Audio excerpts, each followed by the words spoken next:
આપ સર્વોને હેતપૂર્વક જય શ્રી સ્વામિનારાયણ। આજની સત્સંગ કથા વાર્તા નિજ મંદિર સાવરકુંડલા પવિત્ર ધનુર્માસ વિશેષ। આજની સત્સંગ કથા વાર્તામાં આપણે ચરિત્ર કથા અંતર્ગત કચ્છ પ્રદેશ ગામ માંડવીના ખૈયા ખત્રીની પ્રસંગ વાર્તા સાંભળશું। કચ્છ પ્રદેશમાં માંડવી બંદર છે, ત્યાં ખૈયા ખત્રી નામે એક પ્રખ્યાત વેદાંતી રહેતા હતા। તેમણે વેદો સહિત ઘણા શાસ્ત્રોનો અભ્યાસ કરેલો। રોજ તેમને ત્યાં વેદાંતની ચર્ચાઓ થતી અને એટલા બધા હોશિયાર હતા કે કોઈ તેમને જીતી શકતું નહીં। તે સારાએ કચ્છમાં તે જાણીતા હતા, પરંતુ ભગવાન સ્વામિનારાયણના ઐશ્વર્યોની અને ભગવાનપણાની વાત સાંભળીને તેમણે નિશ્ચય કરેલો કે મારે સહજાનંદ સ્વામીનો પરાજય કરવો। અને તે સૌને કહ્યા કરતો કે સહજાનંદ સ્વામી ખોટો પ્રચાર કરીને ભગવાન કહાવે છે, પણ એક વખતે મારી પાસે આવે તો બતાવી દઉં। તે અંતર્યામીપણે ભગવાન શ્રી હરિએ આ જાણ્યું। એક વખત શ્રી હરિ ભુજ પધારેલા, ત્યાંથી કચ્છ પ્રદેશમાં વિચરણ કરતા કરતા સંતોએ સહિત માંડવી બંદરે પહોંચ્યા। ખૈયા ખત્રી તો તે જ રાહ જોઈ રહ્યા હતા।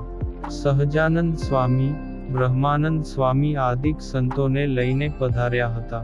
ત્યારે ખૈયા ખત્રીએ શાસ્ત્રાર્થ કરવા માટે એક મોટી સભા યોજી।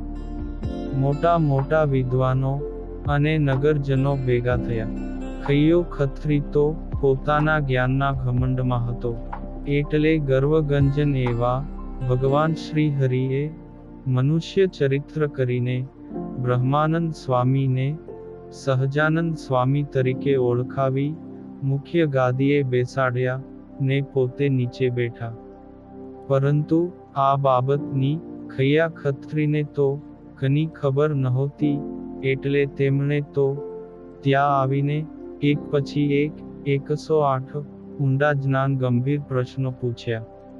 તે ગંભીર મુખ મુદ્રા રાખીને બેઠેલા ભરાવદાર શરીરવાળા બ્રહ્માનંદ સ્વામીએ કહ્યું કે ઓહો, આ પ્રશ્નોના જવાબ તો અમારા આ નાના શિષ્ય પણ આપી શકશે। અને પછી નીચે આસને બેઠેલા સહજાનંદ સ્વામીએ શાસ્ત્રના પ્રમાણે સહિત એવા સચોટ અને સરળ ઉત્તરો આપ્યા, જે સાંભળીને ખૈયા ખત્રીનું અભિમાન ગળી ગયું। એ સમયે દૂર મહિલાઓની સભામાં બેઠેલા એવા ખૈયા ખત્રીના માતા આ મર્મને જાણી ગયા ને એમના માતાએ દૂર બેઠા થકા ખૈયાને પ્રગટ પ્રભુની ખરી ઓળખાણ કરાવી। તે ખૈયાને મનમાં થયું કે આ નાના સાધુમાં આટલું બ્રહ્મજ્ઞાન છે, તો આ પાટે બેઠેલા તો કેટલા મોટા હશે। એટલે તરત જ તે પોતાનો અહંકાર મેલીને બ્રહ્મ મુનિને પગે લાગવા ગયા। ત્યાં તેમણે પણ પ્રગટ પુરુષોત્તમ નારાયણ શ્રી સહજાનંદ સ્વામીની ઓળખાણ આપી। ખૈયા ખત્રીને આ નીચે આસને બેઠેલા સર્વશાસ્ત્ર સારજ્ઞ નિર્માની સહજાનંદ સ્વામી પ્રત્યે અત્યંત પૂજ્ય ભાવ પ્રગટ થયો। માટે સહુ તેમને ભગવાન તરીકે માને અને પૂજે તે બરાબર છે એમ જણાયું। એટલે પોતે આટલા મોટા અને પૂજાતા હોવા છતાંય સાચી વસ્તુ સમજાતા અને પ્રગટ ભગવાન ઓળખાતા સહજાનંદ સ્વામી પાસે વર્તમાન લઈને શ્રીજી મહારાજના આશ્રિત થયા। ત્યારે સહુ વિદ્વાનો અને ખૈયા ખત્રીને જાણનારા સર્વ કોઈ આશ્ચર્યચકિત થઈ ગયા। પછી તો સર્વત્ર સહજાનંદ સ્વામીની અપાર સામર્થ્યની વાત થવા લાગી ને ખૈયા ખત્રી બીજે દિવસે શ્રી હરિ અને સર્વ સંતો ભક્તોને સાથે લઈ દરિયામાં સ્નાન કરવા ગયેલા। ખૈયા ખત્રી શ્રીજી મહારાજના આશ્રિત તો થયા, પણ મનમાં એક ઈચ્છા હતી કે ભગવાન તરીકે આ સહજાનંદ સ્વામી કંઈક અલૌકિક પ્રતાપ બતાવે તો સારું. એ વખતે ખૈયા ખત્રીને એકાએક ખૂબ તરસ લાગી. પણ દરિયા કિનારે ખારા પ્રદેશમાં મીઠું પાણી મળે ક્યાં? ત્યારે સહજાનંદ સ્વામીને તો નાહીને દરિયા કિનારે જ સભા ભરવી હતી.